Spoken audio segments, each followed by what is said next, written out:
Good morning students. बेटे ये 8th class का हिंदी विषय का हिंदी रीडर का पहला अध्याय है। कौन सा है बेटे? क्या नाम है इसका? वरदे वीणा वादिनी। वीणा वादिनी हमें वर दो। वीणा वादिनी कौन है बेटे? माता सरस्वती है ना। तो उन्हीं का ये अध्याय है। इसके सबसे पहले हमारे शब्दार्थ हैं। तो क्या है? सबसे पहला रव। रव मतलब स्वर, शब्द। फिर है ज्योतिर्मय। ज्योतिर्मय का अर्थ प्रकाश युक्त। फिर कलुष मलिनता या पाप। तम अंधकार। विहग पक्षी। पर पंख। अंध उर माने होता है हृदय और अंध माने अज्ञान, अंधकार। तो अज्ञानता पूर्वक हृदय। निर्झर झरना। निर्झर मतलब निरंतर बहने वाला। भेद अंतर। जलद मंद रव।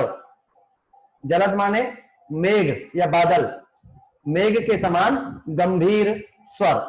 वृंद समूह।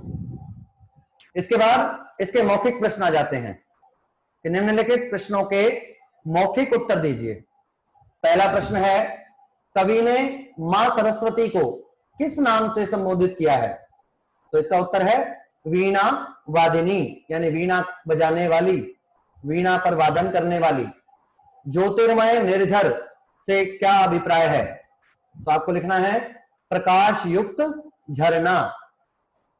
कवि किस अंधकार को दूर करने की प्रार्थना करता है?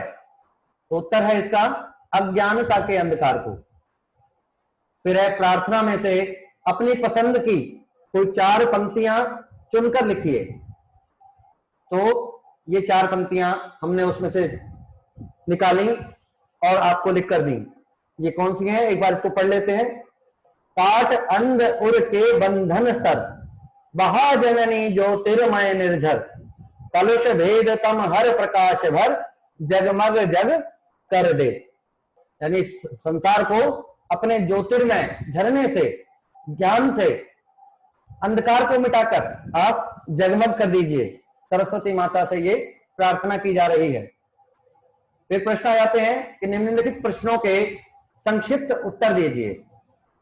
पहला प्रश्न है कि प्रथम पद्यांश में कवि ने किस प्रकार अपने देश के प्रति अपना प्रेम प्रकट किया है?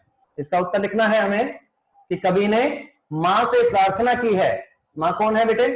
सरस्वती मां से प्रार्थना की है कि हे मां, हमारी वाणी को अमृत की तरह मीठा स्वर प्रदान करो और भारतवासियों में प्रेम भाव प्रदान करो, भाईचारे का भाव प्रदान करो। दूसरा है कि दूसरे पद्यांश में कवि ने पूरे विश्व के लिए कुछ प्रार्थना की है। वह क्या है? तो उत्तर लिखना है, कवि ने कहा है कि हे मां, आप हमारे मन के अंधकार, हृदय की अज्ञानता को दूर कर प्रकाश का झरना बहा दो। हमारे पाप, भेदभाव रूपी अंधकार को दूर करो और हमारे हृदय को ज्ञान रूपी प्रकाश से जगमगा दो। फिर अगला प्रश्न आ जाता है कि अंतिम पद्यांश में कवि ने किन किन नवीनताओं का वरदान मांगा है? उत्तर लिखना है कि कवि ने नई राह, नई तरंग, नई उमंग, नई आवाज, मेघ के सम्मान, गंभीर स्वर, नए आकाश के नए पक्षी समूह को नए पंख और नया स्वर देने का वरदान मांगा है। भावार्थ स्पष्ट कीजिए। इन पंक्तियों का क्या भाव है? कवि क्या कहना चाहता है? तो पहला है कि काट अंध उर के बंधन स्तर, बहा जननी ज्योतिर्मय निर्झर। इसका भाव हमें लिखना है कि कवि ने प्रार्थना की है कि हे मां, आप हमारे हृदय के अंधकार को दूर कर प्रकाश युक्त झरने से हमारा हृदय ज्ञान रूपी प्रकाश से भर दो। इसके बाद है नव नभ के नव विहग वृंद को नव पर नव स्वर दे।